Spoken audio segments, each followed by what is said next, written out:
महीने में 2 एकादशी देखते हैं हमेशा। आश्रम में कार्यक्रम भी होते हैं, तो जैसे कुछ विशेष जब एकादशी होती है तो थोड़ा सा पर्व मनाते हैं या कुछ भी तरीके से।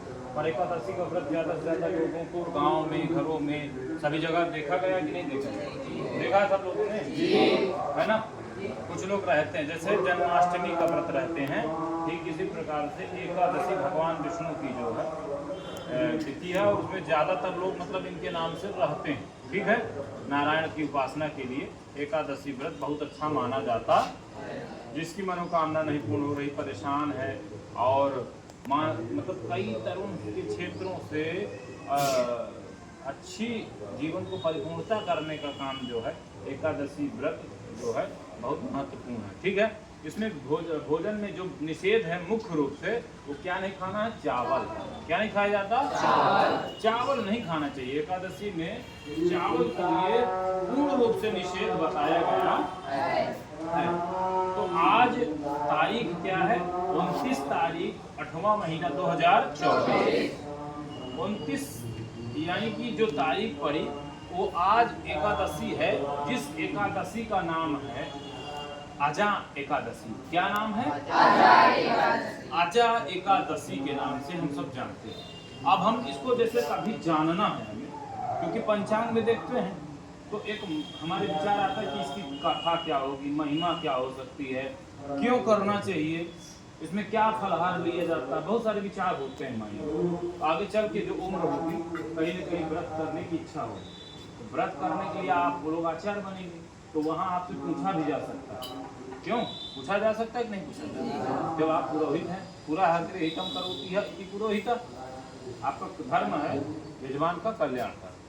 तो अब हम सब जानेंगे, तो बड़े क्रम से मैं पूरा व्यवस्थित बताऊंगा कि मतलब, क्योंकि इसमें जो चर्चा है, जो इसमें सबसे ज्यादा युधिष्ठिर जी की चर्चा आती है। किनकी आती है?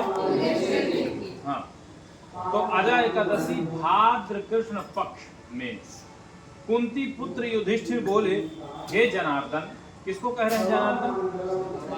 भगवान विष्णु को, भगवान श्री कृष्ण को। कि भाद्र पद कृष्णा एकादशी का क्या नाम है तथा उसकी विधि और महात्म क्या, सो सब विस्तार पूर्वक कहिए। भगवान श्री कृष्ण ने कहा, हे युधिष्ठिर, समस्त पापों का नाश करने वाली इस एकादशी का नाम आजा एकादशी है।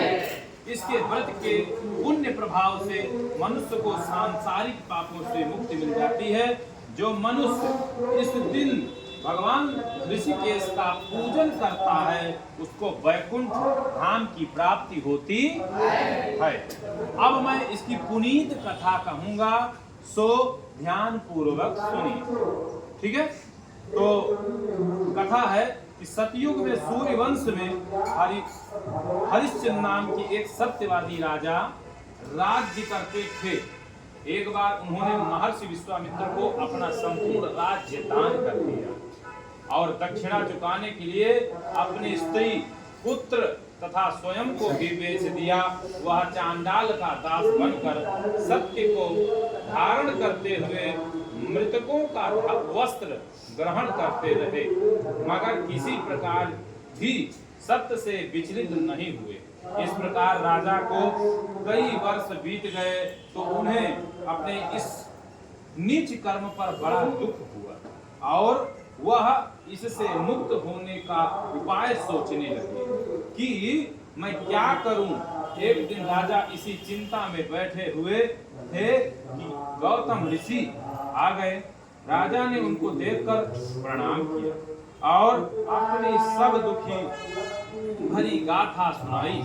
राजा की यह बात सुनकर गौतम ऋषि ने कहा, हे राजन, अब से 7 दिन बाद भाद्रपद कृष्ण पक्ष की अजा नाम की एकादशी आएगी। तुम विधि पूर्वक उसका व्रत करो। इस व्रत के पुण्य के प्रभाव से तुम्हारे समस्त पाप नष्ट हो जाएंगे। इतना कहकर गौतम ऋषि अंदर ध्यान हो गए। राजा ने उनके कथनानुसार एकादशी आने पर विधि पूर्वक व्रत का जागरण किया। उस व्रत के प्रभाव से राजा के समस्त पाप नष्ट हो गए। राजा का मृत पुत्र रोहित भी जीवित हो गया। स्वर्ग में बाजे बजने लगे और पुष्पों की वर्षा होने लगी। तथा महाराजा हरिश्चंद्र ने अपने पुत्र और स्त्री को वस्त्र और आभूषणों से युक्त देखा। उस व्रत के प्रभाव से उसको पुनः राज्य मिल गया और वह अंत समय में अपने परिवार सहित स्वर्ग को गए। हे राजन, यह सब अजा एकादशी के प्रभाव से ही हुआ है। अतः जो मनुष्य विधि पूर्वक इस व्रत को करते हुए रात्रि जागरण करते हैं, उनके समस्त पाप नष्ट होकर अंत में वे स्वर्ग लोक को प्राप्त होते हैं।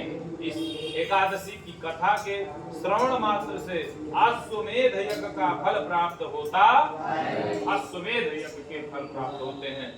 फलहार में क्या करना है? तो इस तिथि के दिन बादाम और छुहारे का सागार होता है। बादाम और छुहारे से बने पदार्थ बना लिया जाता है और मेवा आदि आहार में ले सकते। तो इस प्रकार से आजा एकादशी की कथा है, महिमा है, विधि। ठीक है, सभी को समझ में आया? आजा एकादशी के विषय में कोई पूछे तो बता सकते हैं। चलिए, बहुत अच्छा।